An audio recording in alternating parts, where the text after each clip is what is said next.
Yes, thank you.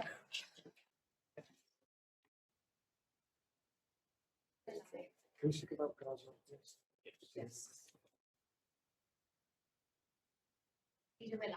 Brilliant. Welcome all to the autumn, obviously it's autumn term like at school, but back from the summer break for many. I hope you have a lovely break, had time to spend time with the family and relax. But without further ado, we'll get on with the work ahead of us. Cabinet meeting the 10th of September. Item 1, apologies. Do you have any apologies? I haven't been told any, I can't see any, so I think we're in full attendance. So moving swiftly on. Number item 2, declarations of any interest. Colleagues. Okay, great. No one's declared any interest, but as we go through the items, you can notice something that you should have declared, declare it as there and then, and Mike will record it for us. Make a judgment if necessary. Okay, moving on to agenda item 3, minutes from the July Cabinet meeting. Can I have any movers of the true record? Happy to move. Councillor David, Councillor Casey, Spencer. Okay, moving on to agenda item 4, the capital programme, monitoring edition July. This is our first monitoring report of the year on capital activity and provides us with an overview of the updated capital programme alongside the projected outturn position at July this year. The report outlines the changes made to the programme following a reprofiling exercise and provides an update on the level of available capital headroom. The report also details the additions to the programme that have been identified and seeks our approval for these additions. The first section of the capital budget since the last report was presented to the Cabinet, which was 24-25 Acton report. The net value in additions and amendments to the current capital programme since then is £10 million, and a breakdown of the additions is given in Appendix A of the programme of the work. We are required to approve these additions and amendments. As a result of those additions, as of July 25, the current budget for 2025-26 would have increased to £95 million. An exercise is also being undertaken to review the anticipated profile of spend for each scheme, with the aim of ensuring that a more realistic starting budget is reported against the year. As a result, this year's budget has been reduced by £14.8 million, with corresponding increases in future years. However, even following that exercise, the revised capital programme for 25-26 is still £80.5 million, which is still substantial and will be challenging to deliver in full this year. As part of the recommendations in this report, we are asked to approve the slippage that has been identified following the reprofiling exercise. However, following the same approach as last year, any further slippage that is identified throughout the year will only be subject to our approval as part of the final outcome. Once the final position is known, capital headroom. The details of the capital headroom currently available, which can be used to support new schemes and emerging priorities, which stands at £14.37 million. Whilst the level of headroom may currently appear reasonable, there remains a need to tightly control its use so that the Council is able to respond to critical issues as and when they emerge. This will require clear prioritisation of only the most pressing and urgent issues. In addition, any opportunity to further increase the headroom will be taken so it is possible to support as many priorities as possible and ensure that sufficient funding exists to respond to any issues that do arise. The report confirms the Council has applied with the prudential indicators are set out 25-26. Therefore, Cabinet colleagues, we are asked to approve the additions and amendments detailed in the report totaling £10 million and approve the reprofiling of budgets due to slippage of £14.8 million into future years. To note the level of capital headroom currently available, and we're also required to note the authority's compliance with the prudential indicators which are included within the report. Any comments or queries? Councillor Davies. Thank you, Leader. As I said, we're largely invested in capital spend in our schools, and the report clearly outlines that we're about to invest on a substantial rebuilding of Clean Comprehensive. There are preparations in place or being made for the new Llanwern Village Primary School and impending preparations for the new primary school in Bettws. Work is ongoing to support St Mary's with the redevelopment of their school site. It's great to see the refurbishment of the old Gwentley Primary School, where the next Gwentley Welsh Medium School has been welcomed. There's plenty of room to expand, and importantly, we've seen the opening of our first Welsh Medium learning resource base.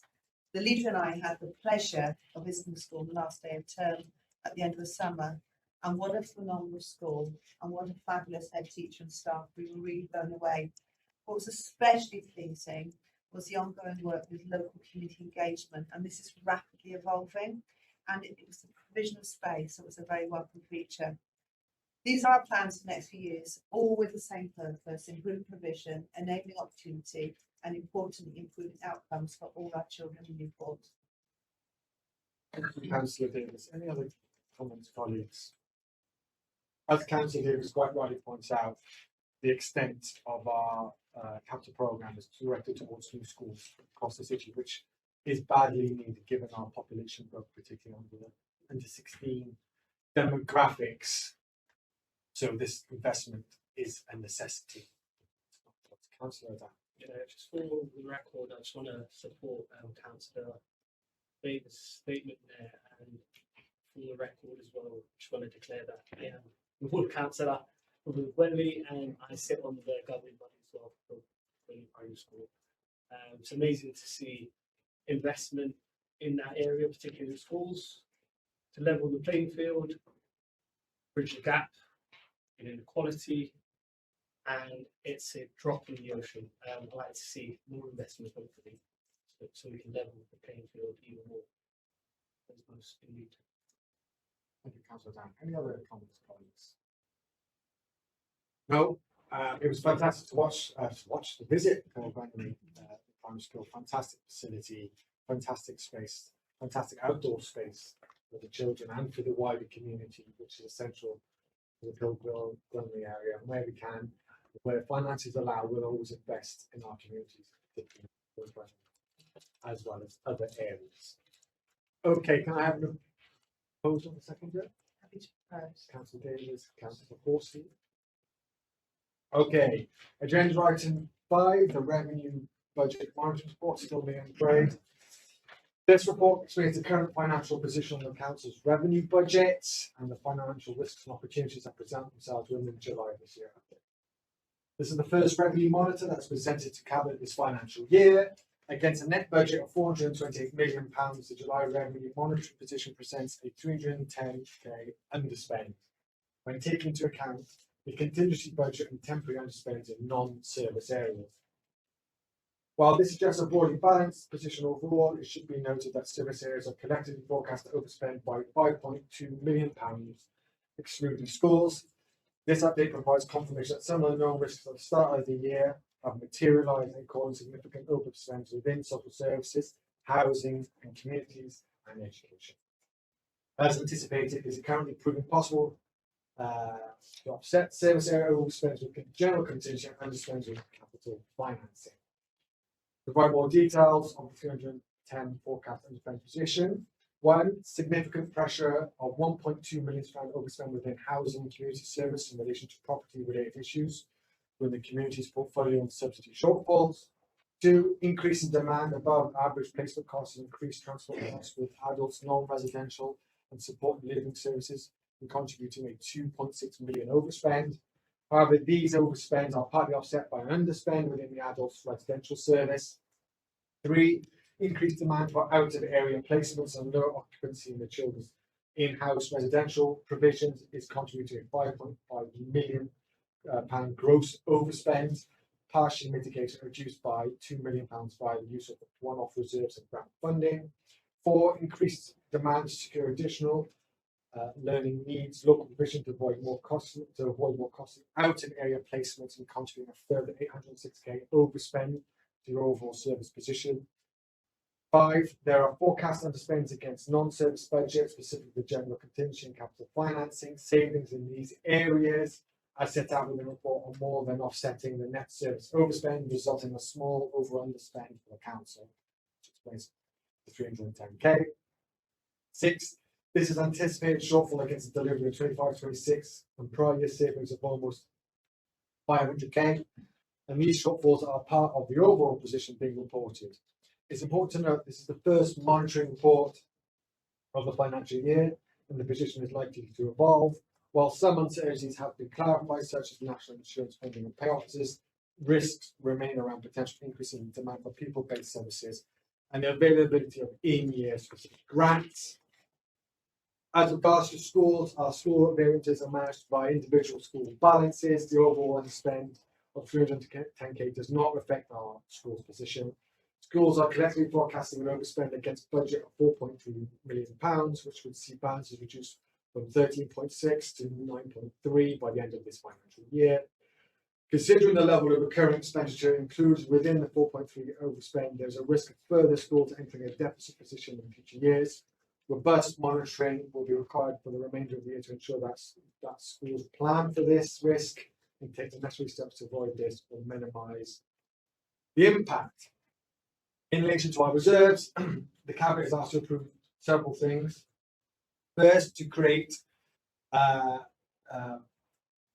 4 new reserves on top of another. So the first of the 4 is in relation to the Extended Producer Responsibility Reserve, EPR, around Welsh Government legislation and having us to put the money in a place where it can be utilised as required. The second reserve is active against sports partnership and the reprofiling of the Eliminate Reserve. The third is I can announce a 300k investment in our CCTV programme, which is combined with our Smart City initiative. This is the start of our investment in this space. So to be clear, we are going to upgrade our CCTV system, first focusing on the city centre. We hear our residents loud and clear, and we want to make the city centre as safe as possible for people who both go into the city centre, but also the businesses that trade in the city centre. And we want to upgrade that system, and I'm making this, ask the Cabinet to create this reserve so we can start exploring those options, start looking at those new systems. And that system is critical to our future plans, which we're outlining in due course around the smart city concept, which is about utilising real-time data to enhance our services and provision to our residents, which, to be honest, is the future, and we need to embrace it. I can also announce a 150k reserve for our research into a digital twinning programme for Newport. Digital twinning is a concept and many cities across the world are starting to develop, where you have a digital twin of your city. There's many benefits to this, including understanding where our services are and how, if we change the service, what would be the potential real world effect affecting residents. Before we do it, we can understand the effects for what happens in the real world. So anything we do not foresee actually happens in the model, therefore we can rethink our plans. And this is not enough money to bring that into the concept, but to start looking at it. And it's a really exciting program, which again, I will outline more details in forthcoming years as we discuss this program with partners, be it both in the private and public sector. I can also announce a 300k top up of the Chief Education Officer's grant. We've just talked about our schools, and again, each and every year, the pressures the schools face. This Cabinet has met those pressures, and this Council has met those pressures where possible. In fact, we've released more and more money for schools, including, I think, 1.2 million last financial year to support all our schools in that financial year. As with the fastest growing city in Wales, as with our capital programme, our schools are the front line of this growth.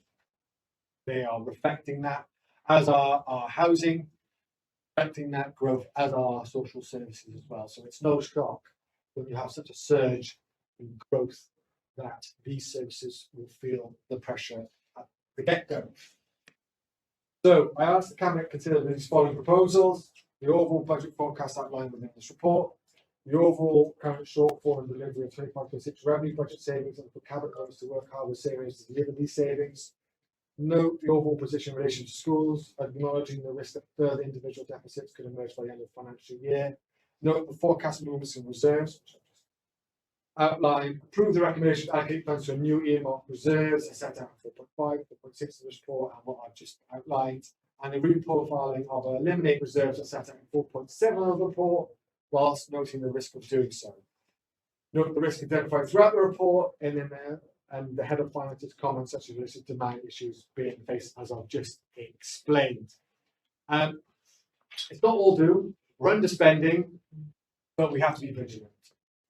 and we are vigilant, but we also have to prepare for the future. There's no point just pouring money into services that are not changing. We have to brace ourselves and embrace the new future. Colleagues, any comments on anything I've just said? Councillor. Thank you. I just want to comment on the smart city and welcome it really. As you may be aware, I was at Barcelona and I actually attended a smart city expo where they focused on improving, public and private services. I wasn't representing the council in any way at the time,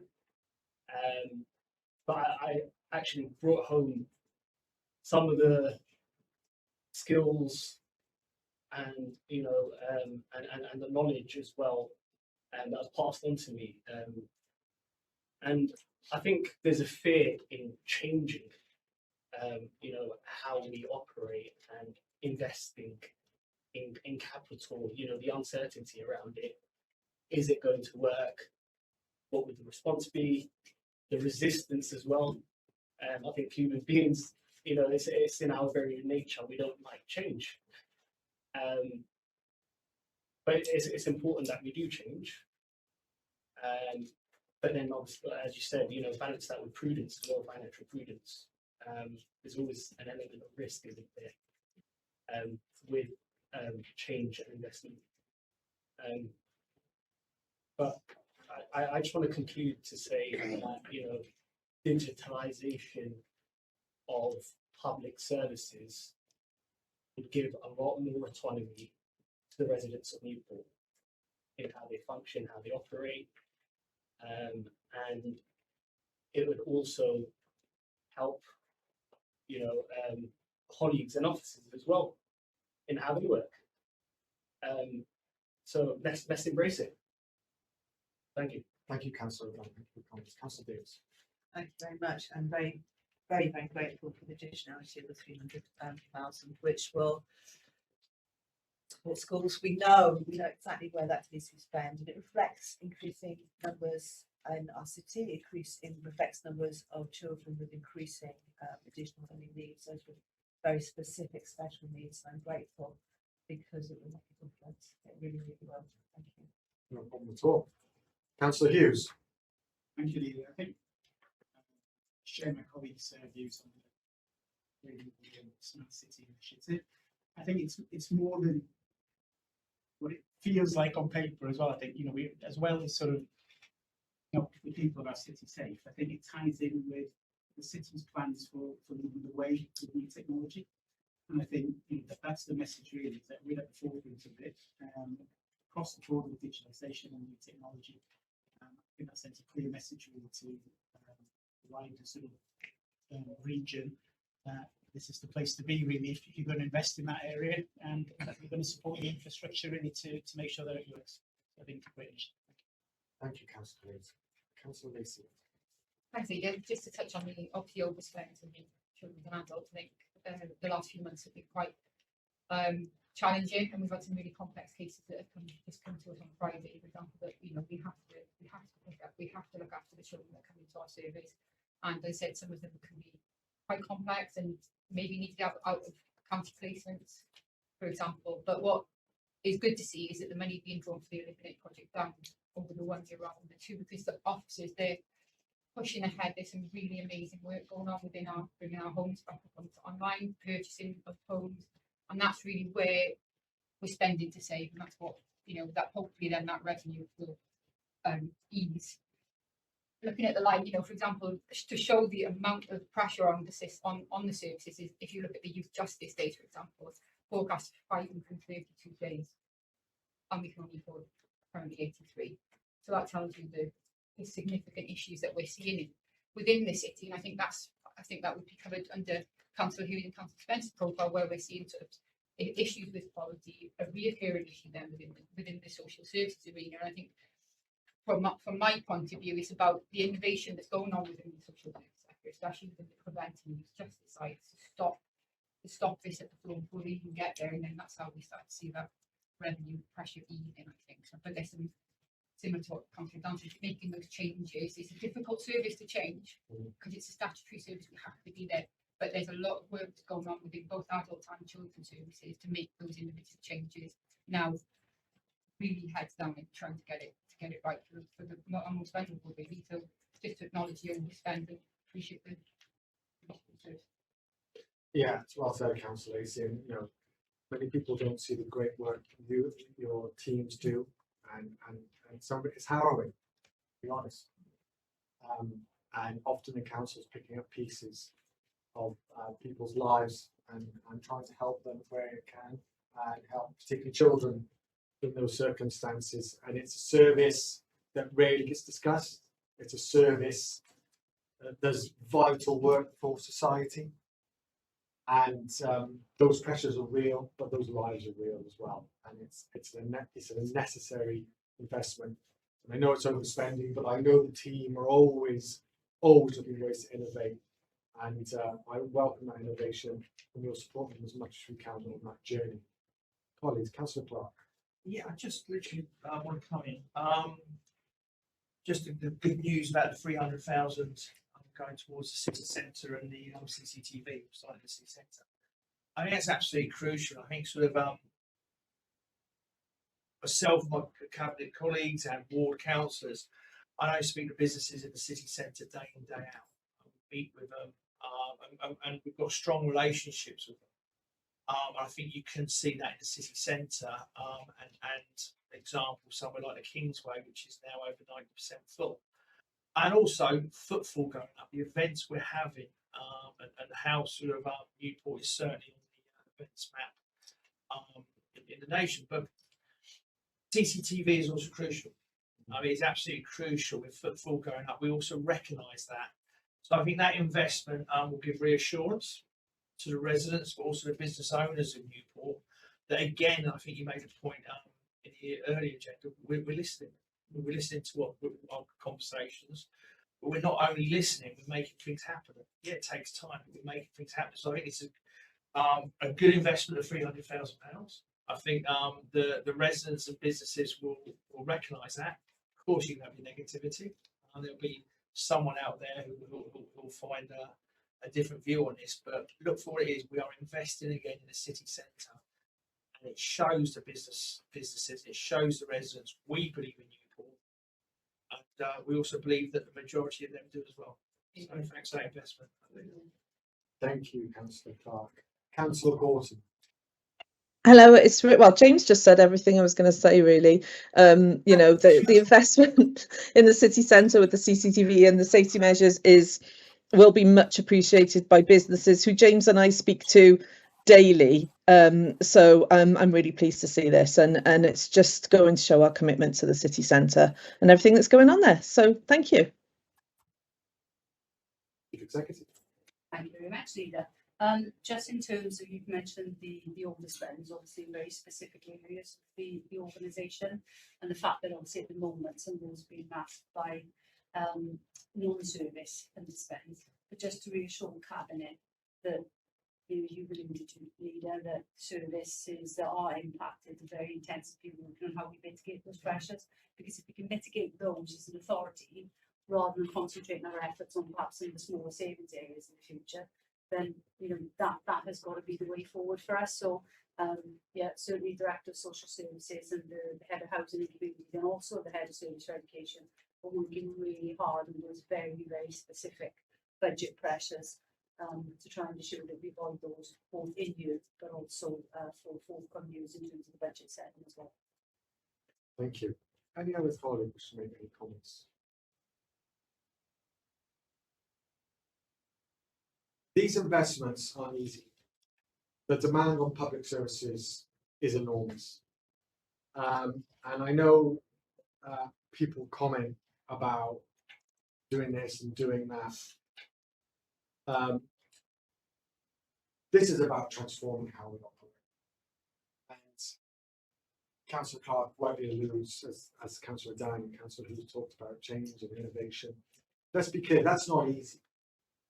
We're taking a risk, but my view is, and I'm sure it's the Cabinet's view true as well, is if we stand still we stand still and do the same old, it's the same old negative voices about this city, then we'll be fulfilling what they are saying.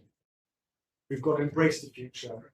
More than that, we've got to take it head on and not be afraid of it. And that means risk, innovation, but also investment. Because the officers need that support. The officers are up for it, but they need the money, the financial backing to start making this happen, start doing that thinking, get the right expertise they need, if they need it, in-house to help deliver some of these projects. Not for us, but for the residents of Newport. And I assure you, if we don't go on this path, in 5-10 years' time, the system will break. So the Smart City Initiative, digital twinning, is about harnessing the resources we already have, the data we already have, and maximising it to deliver better services for the residents out there. That is our #1 priority. And we make ourselves more efficient, support our officers in doing their job. And that's worth investing in. And the CCTV network is saying, we listen to our businesses, we listen to our residents. We'll make it a top-notch CCTV system to make sure that city centre is safe. That is also one of our biggest priorities. Can I have proposal in a second? Councillor Clark and Councillor Down.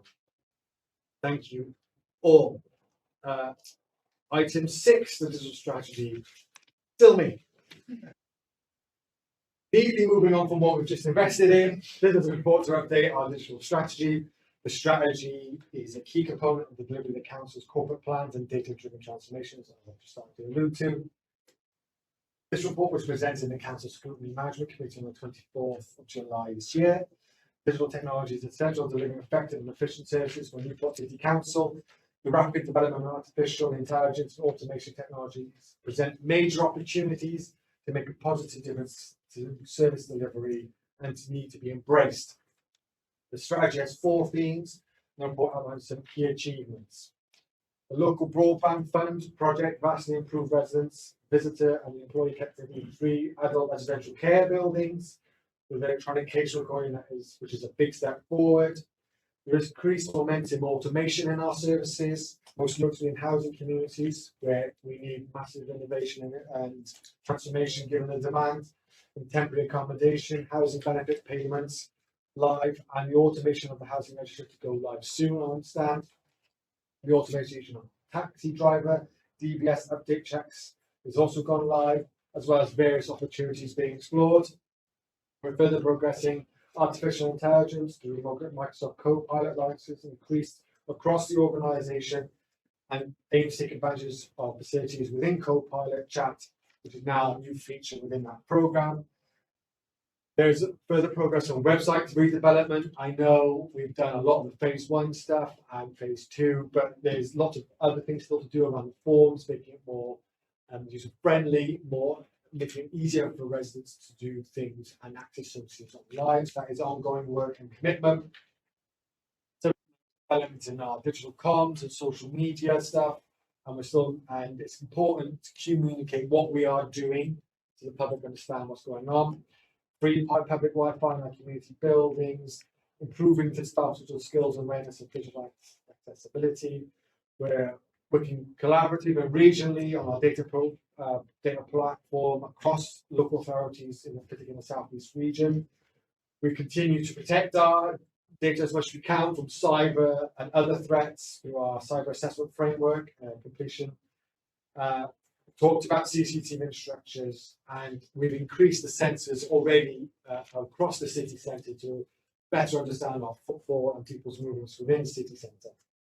So in summary, we're doing a lot, but we're not stopping here. We're ramping up moves in this area for reasons we've already explained. I ask therefore the Cabinet endorse the annual digital report 24-25 and propose actions considered within the report.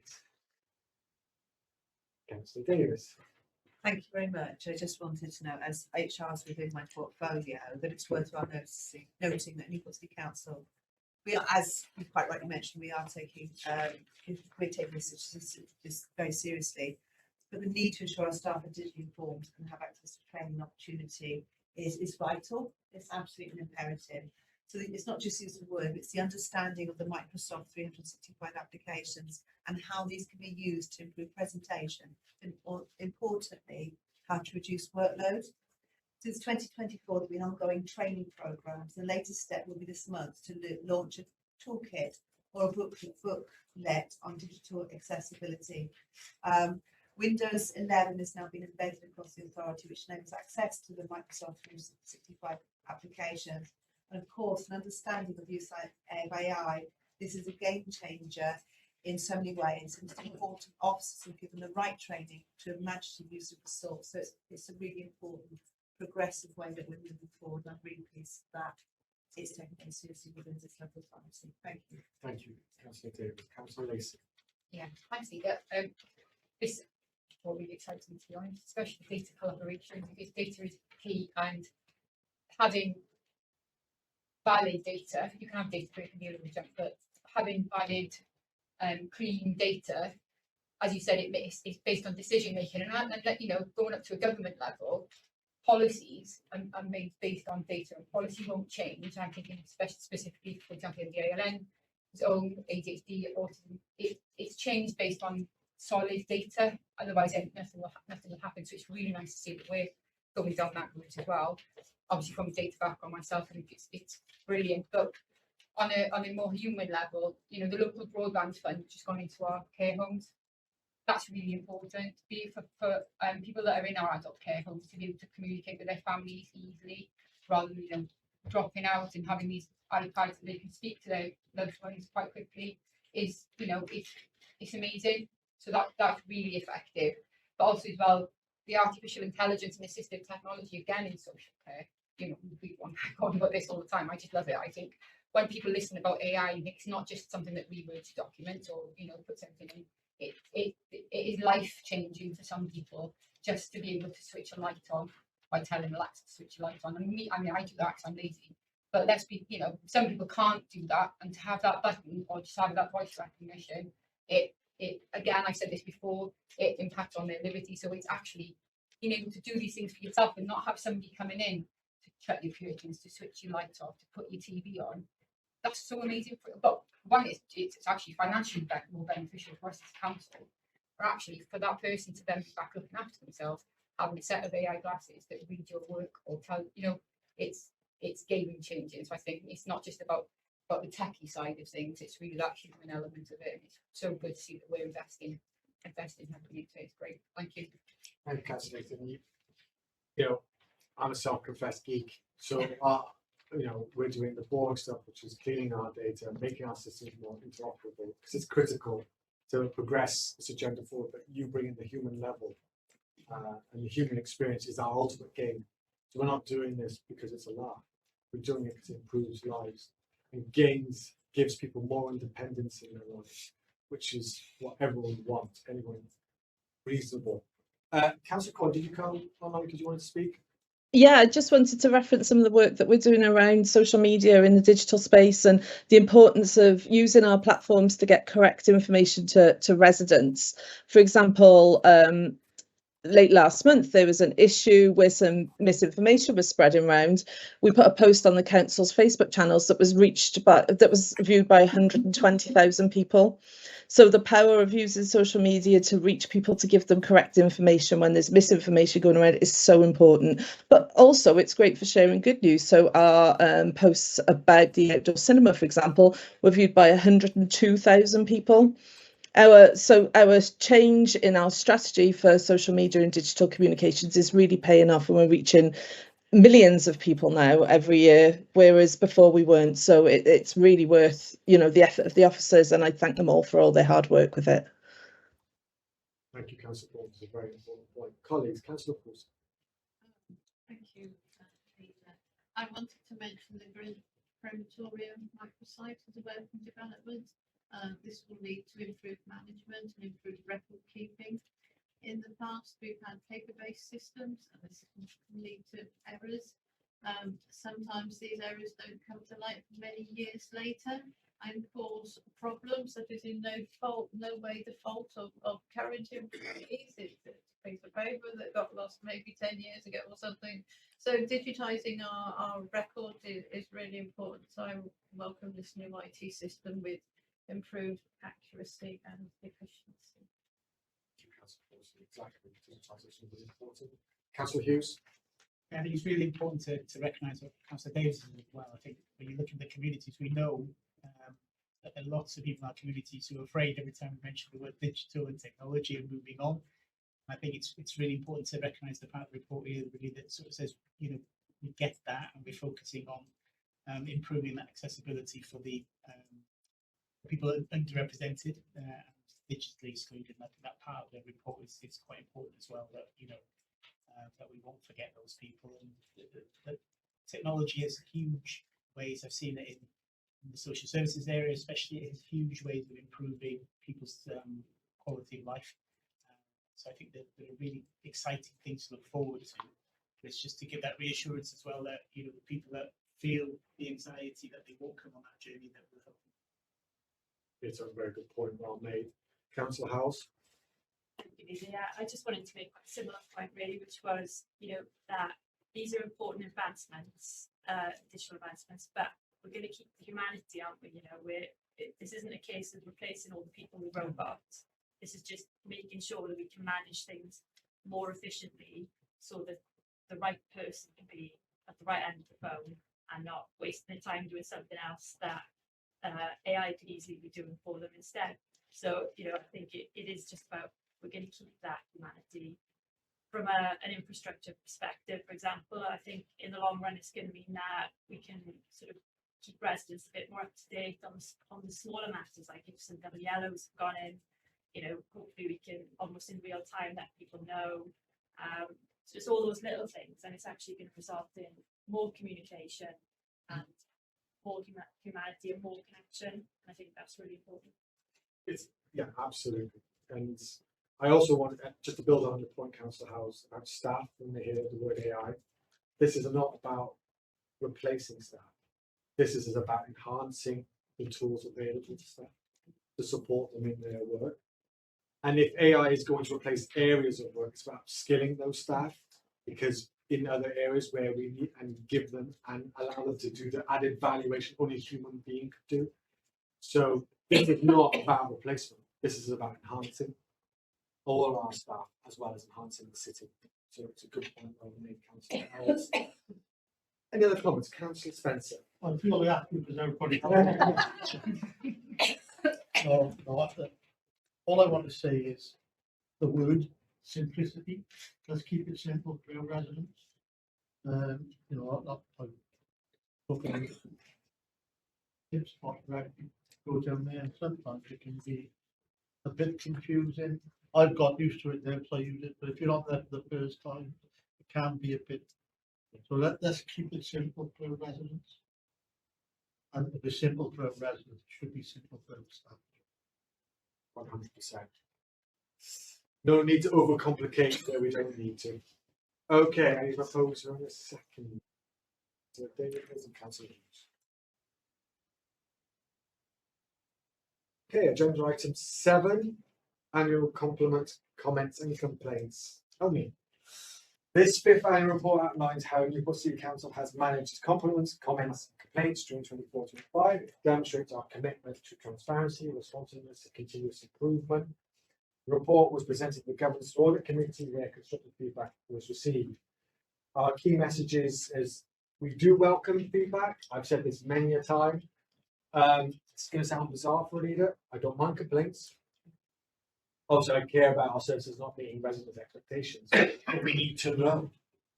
You know, if residents don't tell us, then how can we fix? And, you know, I know officers embrace that mindset too. Residents tell us that something's gone wrong, or something doesn't work properly, or it doesn't make any sense, then we need to know so we can enhance that service. So we have no qualms around complaints. We also like to compliments, and we've seen a stark increase in those compliments. From memory, 130%, but I'm happy to be corrected on that year on year. And you know that reflects that many people do value services that we provide on that human level, particularly around social services and many other services that do a great job for many people. And it's important not for us politicians, but for our staff to hear that they make a real difference to people's lives. So we welcome that. And also comments that are either complaints or compliments, with observations, comments, queries. It's also important to understand them and understand trends and themes. So it's something, again, we can take from learning about how we operate and how we can improve ourselves. So we welcome all of that. And it's also a way of demonstrating progress in our services where we haven't and where we have. Oh, it does say compliments, 31%. I give you a wrong figure, it's 31%. And most praised, waste and cleaning, which, you know, given many of our inboxes, is often some of the most complaints. But actually, you know, there's a lot of people who respect those services. And I can tell you now, when we have to look at Birmingham, you know, waste and cleaning services are absolutely critical and vital to the city. And thank you to all those teams, and thank those teams for us, Yvonne, for the hard work and dedication. You take those services away and the city grounds to halt. Complaints, they increased slightly from by 2.5%. Our social services commission down 28%, which is really happy to see. There's stuff around our public service ombudsman. We received 61 complaints to public service ombudsman. 62 have been closed, was one from carryover from the previous year. Only an intervention rate of 10%, which is down on the national average of 13%. There was nevertheless recommendations made, 12 of which, and 36% of them were met within agreed timescales due to primary as a result of complaint management vacancies, but we are now on that. Our service improvements driven by the feedback, just to give you some reflection, waste and cleansing, which is starting to see major improvements. Customer contact, as well as members contact. We do hear those comments around, is it appropriate feedback, timely feedback?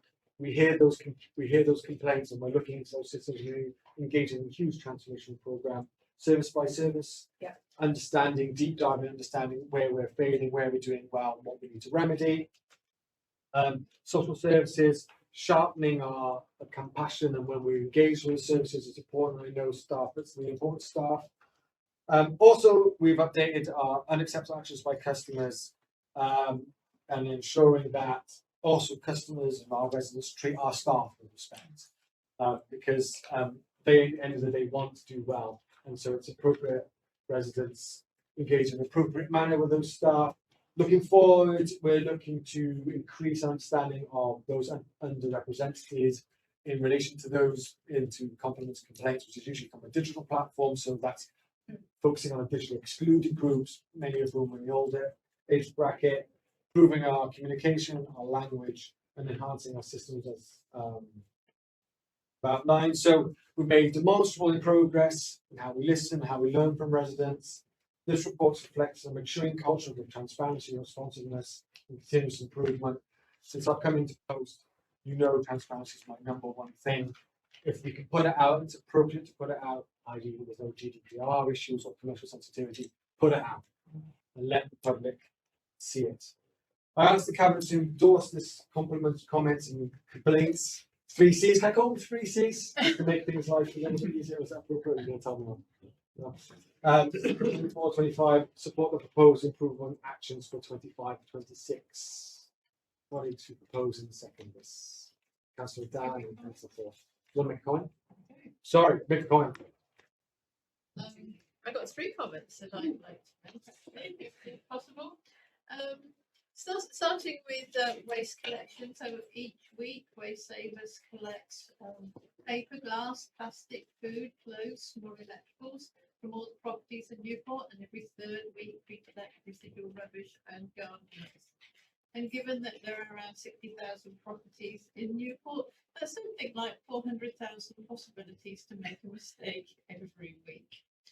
So even with a sort of an error rate or a mistake rate of 0.1%, that would be 400 cases a week. Our mistake rate is much, much lower than that. So I think it's really important to look at the context of this data here. Also to say that we're investing in new systems and we're trying to reduce those errors and improve services. You mentioned the unacceptable actions by customer protocol, and I noticed that we've got 5 cases of that, and I'm aware of 2 of those cases, and those 2 of those wards appear in the top 5 for complaints. So I think there's a difference between 1 resident complaining 10 times and 10 residents complaining once, and I think the data should be balanced in order to give a sort of fairer representation, because if there's 1 resident complaining multiple times, then I think this distorts the data. Finally, I'm going to go to a compliment, and I'm going to make you all smile, because it's impossible to think about Splash Park without remembering all the happy children that we've seen there this summer. There's been a huge increase in the use of Tredegar Park. Many of us were there for the opening in 2024 and the green flag raising this year. And I don't think any of us can think of any of those events without smiling, because we saw lots of families and children enjoying the facilities there. And given the warm and sunny weather that we had this year, the park was so busy that we extended opening hours until 6 o'clock in the evening. And it has just been so popular and so busy, and we just see so many families really enjoying it down there. So it's closed now for this year, but I'm sure the children of Newport will be looking forward to it opening again next year. So that is one of the compliments that, you know, is worth. See, everybody's smiling. So, you know, One of the really great days joyous when we events, opened, wasn't it? wasn't it? Yeah. And, all those children enjoying themselves, and it's just a joy to see those families make a whole day of it.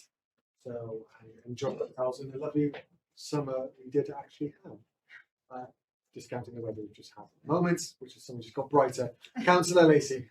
Yes, thank you. I mean, following on from Councillor Booker, just a big thank you to the team for the ALN session for the Splash Box. I know we had a few teething issues at the very beginning, but with the staff and working with parents, they put the booking system in for both the morning and the afternoon for the Wednesday. And by the time we got to a few weeks in, you know, staff have got to grips with things, and there weren't any issues from other parents. And just seeing some of the comments that were made under the post when we said we were closing, just to say, you know, the thank yous that came through, and you know, it's a free service and it's a service that we were providing. I think we've got the best ALN offer, quiet offer within our vicinity, which, you know, it is amazing for those children that could just go and enjoy themselves. That one was amazing, and I've got a couple of others that just. A really big one for us actually is that we've had a lot of compliments from judges and CAFCAS about our children's social, and that's massive, because they're normally quite an adversarial environment with our judges, you know, put things in, and we've actually had a number of comments come through about the work that our social workers are currently doing and the files that are going in.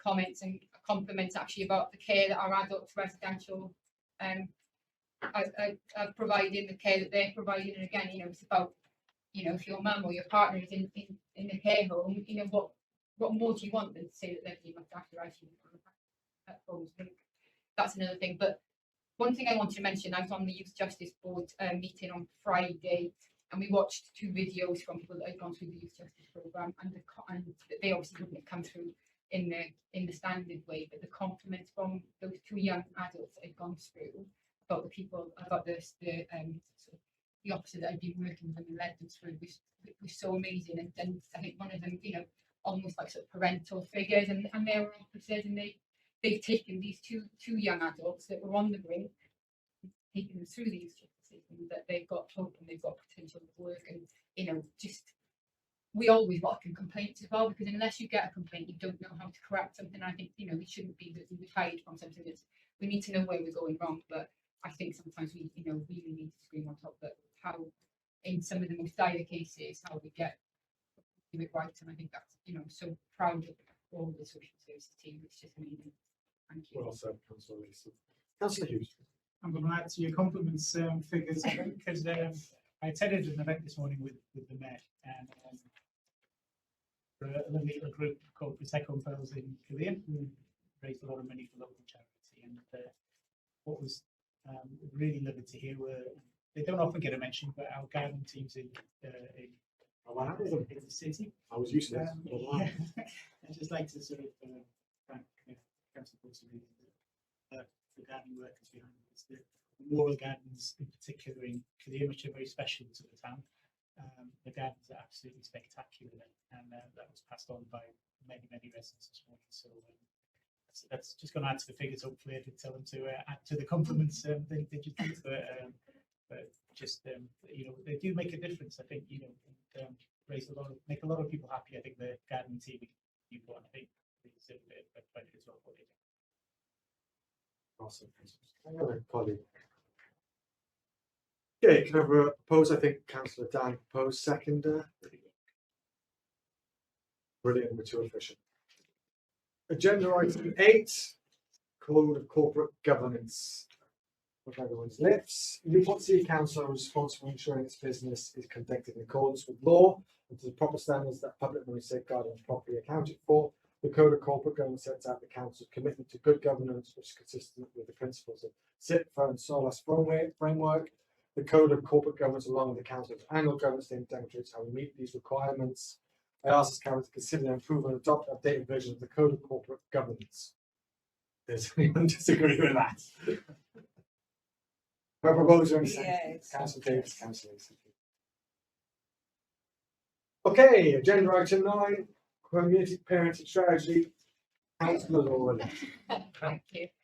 Right, it's actually my pleasure to bring this strategy to you today. So the introduction to the community parenting corporate parenting anymore. So Newport City Council's community parenting strategy 25-28 outlines a shift from traditional cooperating parenting to community-driven approach. The strategy emphasises collaboration amongst local authorities, non-profits, businesses and community groups to support children looked after and care leavers. The goal is to enhance the welfare and life opportunities of care experienced children by fostering and nurturing an integrated and supportive environment. The strategy seeks Cabinet endorsement to adopt a community parenting model that transitions from a local authority-centric care to inclusive community involvement. This approach aims to improve outcomes for care experienced children and young people. So the key points, so the strategic priorities are the strategy is guided by 5 key priorities: ensuring timely housing, always home, fostering belonging, I belong, supporting education and employment, developing my skills, promoting health and safety, safe and healthy, and valuing children's voices, where we're always listening. Collaborative oversight. So the community parenting board comprises of officers and stakeholders, including those with lived care experience, oversees and monitors the action plan quarterly to ensure effective implementation and continuous improvement. The legal and corporate responsibility. So the strategy is grounded in statutory duties from legislation such as the Children's Act 1989 and the Social Services and Wellbeing Wales Act 2014, mandating local authorities to safeguard looked after children. It requires all council departments to collaborate in supporting these children and care leavers. Financial considerations. The strategy is designed to operate within existing budgets, aiming to reduce long-term costs by focusing on preventative measures and community support that mitigate the need for extensive reactive services, potential internal relocations and external funding opportunities considered. Risk management. Identified risks of not implementing the strategy include poor educational outcomes, high youth delinquency, mental health issues, and increased financial strain on social services. Mitigation actions are outlined in the action plan with designated risk owners across education, social services, health and partner agencies. The alignment with policies and legislation. The strategy aligns with Newport City Council's Corporate Plan 22-27, the Wellbeing of Future Generations Act Wales 2015, Equalities Act 2010 and other relevant legislation, ensuring a sustainable, inclusive and legally compliant framework for supporting experienced children. Consultation and scrutiny, so extensive consultation with stakeholders including children, foster carers, health, education and partner agencies inform the strategy. Scrutiny committee recommendations such as including baseline data, benchmarking, increasing board members with lived experience and annual monitoring be incorporated into the final strategy and action plan. The recommendations, based on the analysis, it's recommended that Cabinet endorses the community parenting strategy 2025-2028. The endorsement will facilitate the transition to a community-driven approach, ensuring better outcomes for care experienced children and young people. So in conclusion, the Community Parenting Strategy 2025-28 represents a significant shift towards a more inclusive and supportive approach to caring for children looked after and care leavers. By fostering collaboration among various stakeholders and focusing on preventative measures, the strategy aims to create a nurturing environment that enhances the welfare and life opportunities for care experienced children. It's really, I'm really pleased to see this come to cabinet today, and obviously we'll go through the full council. I had a pre-meeting for community parenting, which is next week, and we were sort of mentioning that this is one of the nicer committees that we get to sit on. We have members on there, as I said, care leavers, Rona Derren, who's a staunch champion of care leave, and she was the, or they were the lady that they were the person that brought the care as a protected characteristic forward. I think it was 2 years ago, which, you know, it's, I guess unless you were care experienced, you wouldn't understand how important that was. I was fortunate enough to be asked to speak at the House of Lords just at the beginning of the summer, based on this subject, Newport bringing that protected characteristic forward, and how what we've done. And as I sat there with my list of things that we've done, it became apparent that Newport, as normal, are quite ahead of the game. And when we put something forward, we haven't done it. It's not been tokenistic. We've actually sat there. We've looked at it. We've worked with people, and we've really put some strong things forward. Still plenty of work to do, but it was really interesting because there were a number of care leavers from a number of different authorities there as well. And a few of them said, you know, whilst I'm from X authority, nothing's happened since they brought this forward. One young lady was from Cambridgeshire local authority, and you know, we know what happened in Cambridge local authority by a certain councillor describing care leavers of care children in care is downright evil. And you know, a few months before they pushed this motion forward. So, you know, I'm really proud of this council and the way, and the community parenting board, how we put our money where it matters, and we are moving forward with this. And I think we'd be remiss of me not to sort of mention, as I said, Rowan, another really big supporter of our care leavers and looked after children, is Terry from Premier Forest Products, in terms of training and development. It's you know, the city are involved. It's now a community parenting strategy, not a corporate parenting strategy. And that name actually came from care leavers and care experienced children themselves as well, who wanted it. And what was really interesting is when I mentioned that we now call this community parenting in house, nobody else had done that, but really they went, wow, actually we should all use this name. And it's so simple. Now you see it just sounds really simple, doesn't it? Community parenting, it makes sense, but nobody's ever thought of it before. And you know, it's nice to see that we were the sort of shining that, raising that flag. And it's so important, you know, children don't just leave care at 18, it goes on until they, you know, into their adulthood. So we should always remain there to support it. So thank you, commend this report to you all. Thank you, Councillor Lacey. Any comments or queries? Councillor Dan. Thank you, Leader. You know, I absolutely agree with Councillor Lacey on that. I just want to comment on the housing sort of element that links into community parenting strategy, and you know, children, you know, those that face an adverse childhood experience in particular, whether it's abuse, neglect, are a lot more likely to fall into that trap of homelessness. Yeah. 16 times, I understand, and there might be a study found. I thought back to a report of Public Health Wales quite a while back. Now, it's important that we work, you know, cross portfolio on matters like this, particularly, you know, having that shelter and transitioning into a secure and stable house and not temporary accommodation, where they fall into a trap of, you know, hotels and, you know, bed and breakfasts. We will know the pressures that we face with housing. Also linking in with Councillor Clark in terms of, you know, the work and skills element and the wraparound support around supporting those individuals. We all know a lot of those children, you know, and very vulnerable children, don't have support networks. And it's important that we create that community and wrap around that support and you know, help them along the way to level the playing field.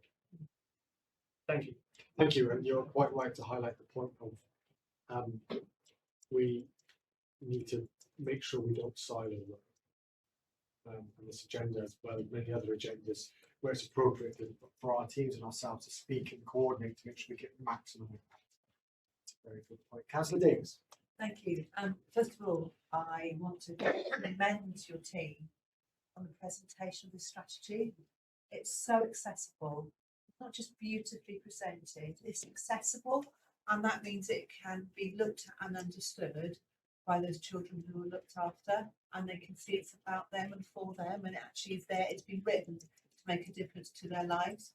They're proudly in education, our children who are looked after are really high on our school's priority list, and it's a statutory duty for governing bodies to actually know.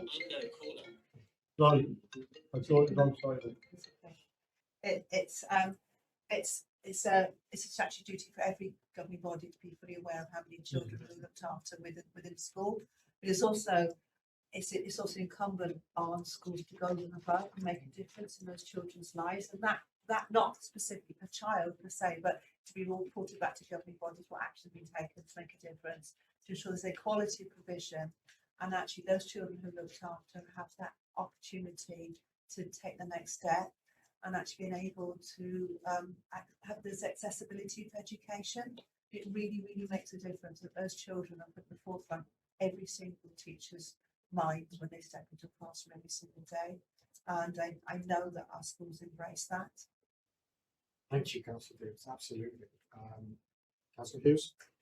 Thank you, Nick. I think so. You know, anyway, I completed my training as a social worker before I started as a student over 30 years ago, and people's always had a reputation for being really innovative in social work, and I think where we get it right, and I think this absolutely nails it really, is that we listen to our service users, and I think, you know, seeing young people lead this from the front, I think is exactly how I think a lot of social workers want to see policies done in social work, because they're the people most affected by those policies. I think, you know, as a social worker and someone who's worked in that field for a long time, I think it's really exciting. And I think it's a real compliment. I agree with Councillor Davis. It was really well written.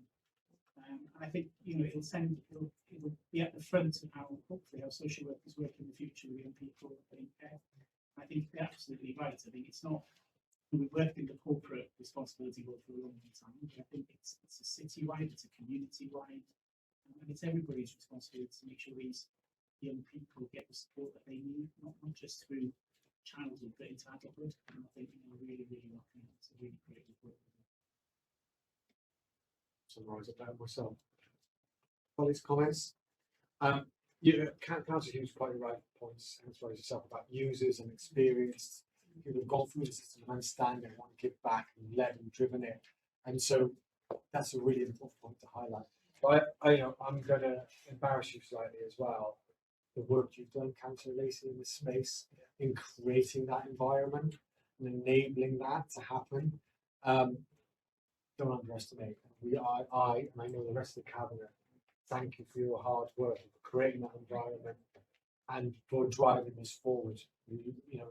And more importantly, the residents who will benefit from this. Some of whom you'll never come across. It's a testament to you, to the teams under you. Great.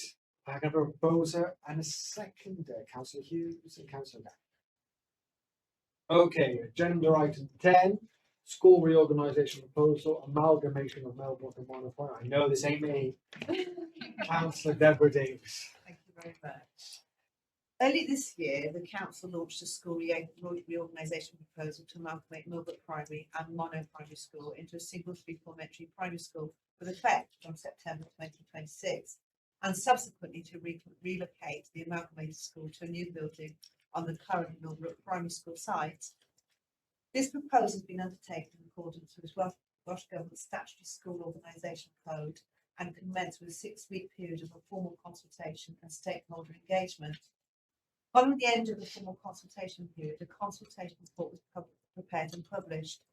This report summarises the issues that are raised by stakeholders during the consultation period and enables council officers to provide responses to those comments. After considering the content of the consultation report, I took the decision to progress the proposal to the next stage by publishing a statutory notice. This statutory notice ran for 4 weeks between June and July 2025 and offered stakeholders the opportunity to lodge any formal objections in relation to the proposal. 8 formal objections were subsequently received, along with 1 further item of correspondence raising concerns over road safety.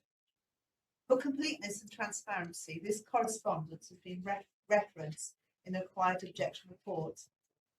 As the proposal has received formal objections, however, I'm unable as the Cabinet Member for Education in the years to take the final decision on whether or not it should be implemented.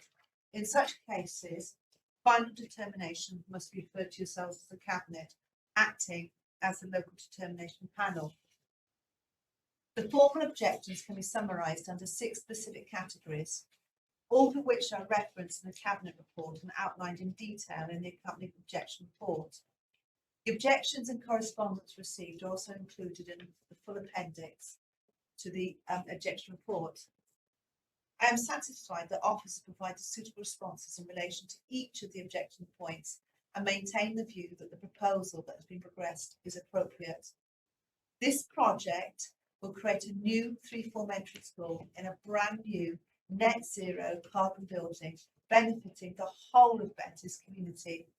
This will address the number of surplus places in the area, reduce backlog maintenance and support the council's climate changing commitments, and is a priority project under phase 1 of the council's Sustainable Communities for Learning rolling programme. So therefore, I ask that this Cabinet considers the report and the accompanying papers in detail and approves the proposals to amalgamate Millbrook Primary School and Monmouth Primary School into a single 3-form entry primary school with effect September 26, and subsequently to relocate the school to a new building on the current Millbrook Primary School site. Thank you, Councillor Davis. Colleagues, Councillor Clark. Thank you. Yeah, I just want to say sort of how important this is. And you know, I think the process has been absolutely followed. We went out for consultation. There were objections, which absolutely we listened to. But I think on the bigger picture, I think sort of the residents will see this as how important, and this goes back to our vision of moving Newport forward, and it being the fastest growing city with the under 16s, etc., which I know the leader has mentioned before, that this is really, really key to happen. And I say that as in a cabinet position. I also say it as a local council, because obviously this is in the Newport High cluster, and you know I'm a governor of Newport High. Let's say that. I'm also a governor on Mount Plus Park as well. But this is going to be a benefit for Newport High and that whole area in itself. So I suppose summing up really is the process has been followed. Again, we've listened. And of course there's concerns, but I think sort of also they need to believe that we are doing this for the right reasons. And this is for the future, not just now. We have to look beyond this year, next year, the following year. This is for the future of the children in that area, which can, in my view, can only be positive. So, yeah. Thank you, Councillor Clark. Any colleagues? Councillor Lacey. Can I speak subject to approval? Of course. Councillor Lacey.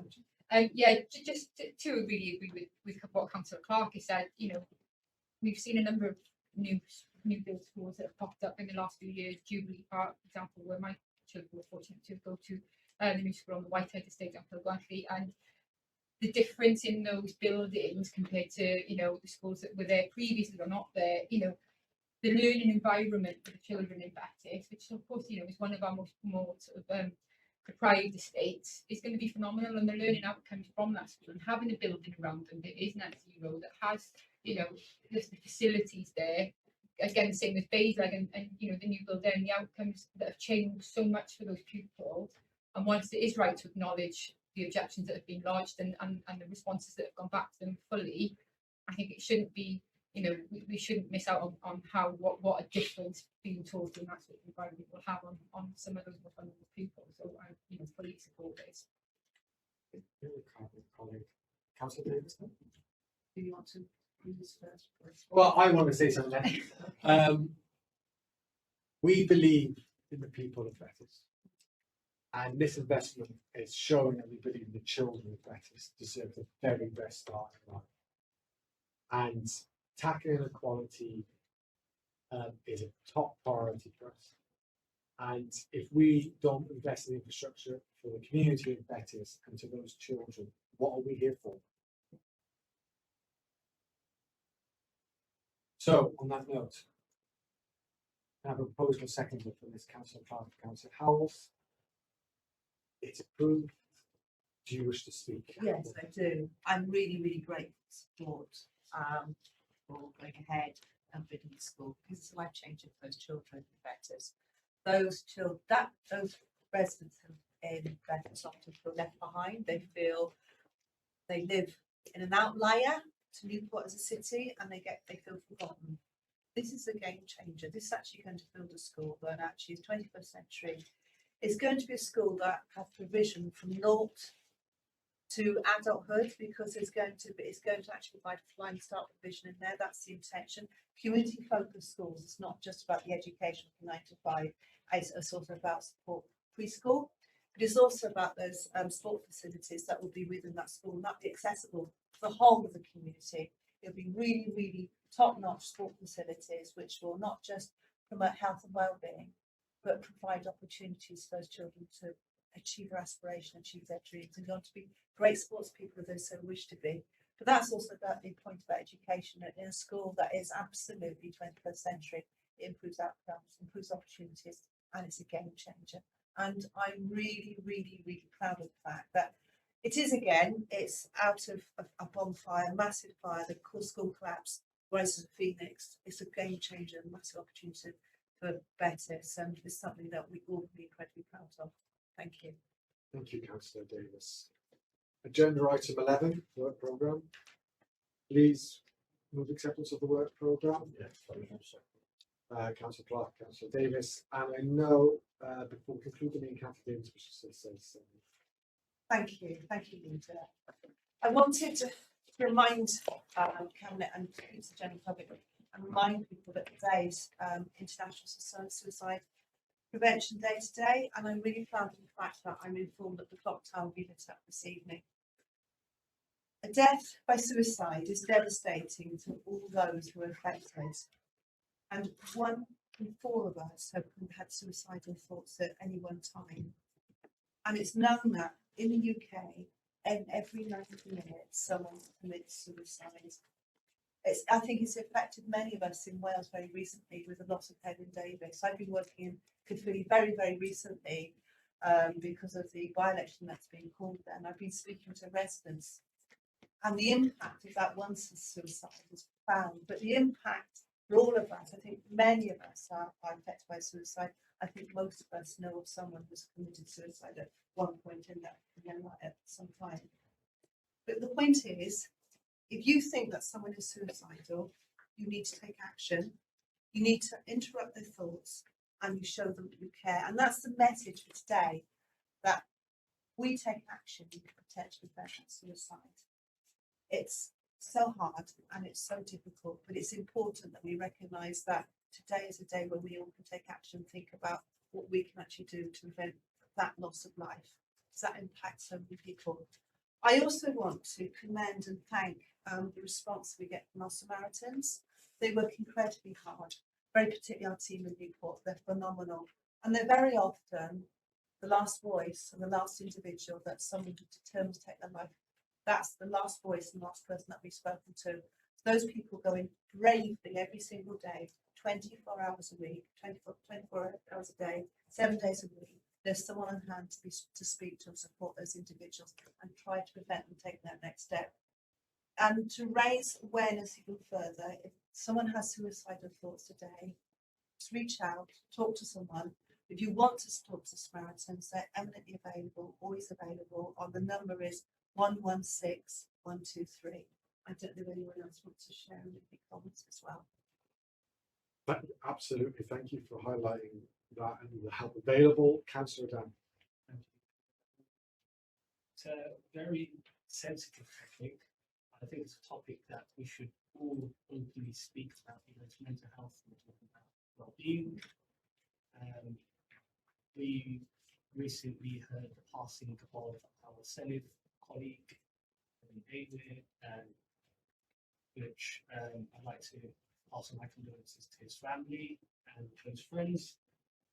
And I just want to share some stark figures as well in terms of suicide. And you know, every human life is important.